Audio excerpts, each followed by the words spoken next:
మనలో ఎవరైనా కానీ దైవాన్ని, ఓ దైవమా నన్ను మానవుడిగా పుట్టించు అని పుట్టక ముందే దేవుని ప్రార్థించామా? ఎవరైనా ఉన్నారా? లేదు. సరే, మనం పుడతామన్న విషయం ముందుగానే మనకు తెలుసా? తెలియదు. సరే, మీలో ఎవరికైనా మీరు ఎప్పుడు చనిపోతారో తెలుసా? అది తెలియదు. అంటే నా పుట్టుక గురించి నాకు తెలియదు, నా మరణం గురించి కూడాను నాకు తెలియదు.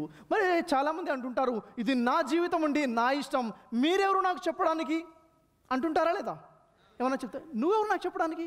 నా జీవితం, నా స్టైలే వేరు, నా జీవితమే వేరు, నా ఇష్టం వచ్చినట్టుగా నేను జీవితం గడుపుతాను. చెప్పండి, ఇది నా జీవితమా లేక దేవుడు ప్రసాదించిన, దేవుడిచ్చిన జీవితమా? దేవుడు నా జీవితం నా ఇష్టమా? నా జీవితం నాకు ప్రసాదించిన దేవుని ఇష్టమా?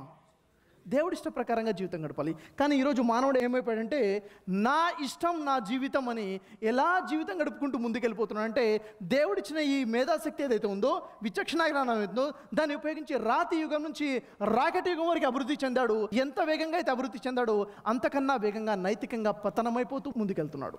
అవునా కాదా?